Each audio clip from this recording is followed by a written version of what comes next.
Hello, today I want to do a labyrinth walk here in the northern hemisphere where I live.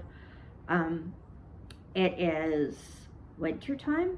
In fact, in a couple of days, probably about the time I get this video uploaded, it will be the longest night of the year, the shortest day.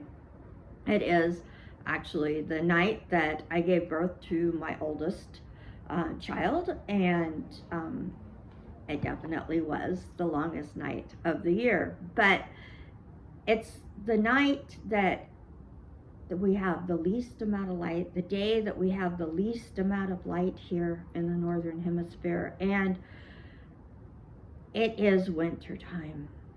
And during the winter, I was raised in the western part of the United States in Montana in the mountains, and so there was snow, and so winter always reminds me and reminded me of snow.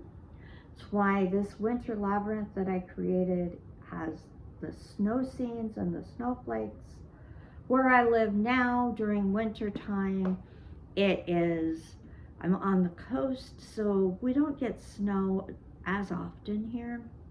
We get it every once in a while, about once or twice a year usually, but we do get the storms. We get the winter storms, the atmospheric rivers, as they call them now. In fact, I will input a video of part of our latest storms as I walk the beach. I'm going to try to do a voiceover on that because the wind was howling so bad there's no way that you can hear anything. But as I walked the beach, I watched, and there was an eagle, a bald eagle, perched up on a stump. And as I panned around and looked at the sea and the river of sand that was flowing through, the eagle flew off. And then at another beach, I watched as the seagulls were sitting on the ground, trying to stay warm and stay out of the rain. And the sanderlings were at the water's edge, running around looking for food in the midst of the cold, in the midst of the wind and the waves. They were out looking for food. And the animals, they know, they have learned how to survive in the midst of the cold, in the midst of the winter time. And many times our lives bring challenges, bring storms, bring times of winter, times of storm, and times of challenge. And those times of challenge could be many different things and take many different paces. But as I walk the winter labyrinth, I take some time to think about those challenges, the challenges that I am facing now, the challenges that are in my life. And as I face those challenges, I find that instead of running away from them, instead of wishing for the past or hoping for the future, as I actually take the time to face the challenge and then let it go, leave it, I can come out of the labyrinth healthier and more whole. So let us begin our labyrinth walk together. As we begin at the beginning of our walk, let's take some deep breaths. Let's breathe in, think about all of the challenges that you might be facing now, and breathe out. Breathe in, begin to focus on the things that you want to focus on during this walk, and breathe out. Breathe in again and relax as we begin to take our journey through the labyrinth. And as you begin, what are some of the challenges you are facing? Do they have to do with money, with physical things, housing, cars, clothing? Do they have to do with relationships? with family or friends, relationships that are struggling, that are being a challenge right now. Maybe coworkers, maybe a boss. Or are your challenges something even more difficult, like your health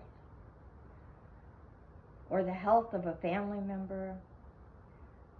Many times our winter storms come as the things that we cannot control, the things that we have absolutely no control over. What are those things in your life? What are your winter storms today? And as you come to the center, I encourage you to take some deep breaths. Breathe in hope and breathe out all of the fear and anxiety that is filling your life. Breathe in hope. Breathe out fear and anxiety. Breathe in hope and breathe out fear. Continue to breathe. And as you breathe out all of those things, all the winter storms that have come your way, leave them right there in the middle. Lay them down. I like to think about laying them at the feet of God. You can think about just taking the pebble and laying it down. Putting it down so you don't have to pick it up again. Putting it down because it's out of your control anyway. There's nothing you can do. And then when you are ready, begin your journey back out of the labyrinth. And as you journey out of the labyrinth, think about all the things, places where you see hope. Those places that hope shows up in your world. I think about the sanderlings that I watched on the beach in the midst of the storm, out there gathering food and eating. How that is hope. They were able to, even though it was storming, to find the food that they needed to sustain themselves, and the storm did not overtake them. Many times I find the hope in nature. Sometimes it's in my family, my grandchildren.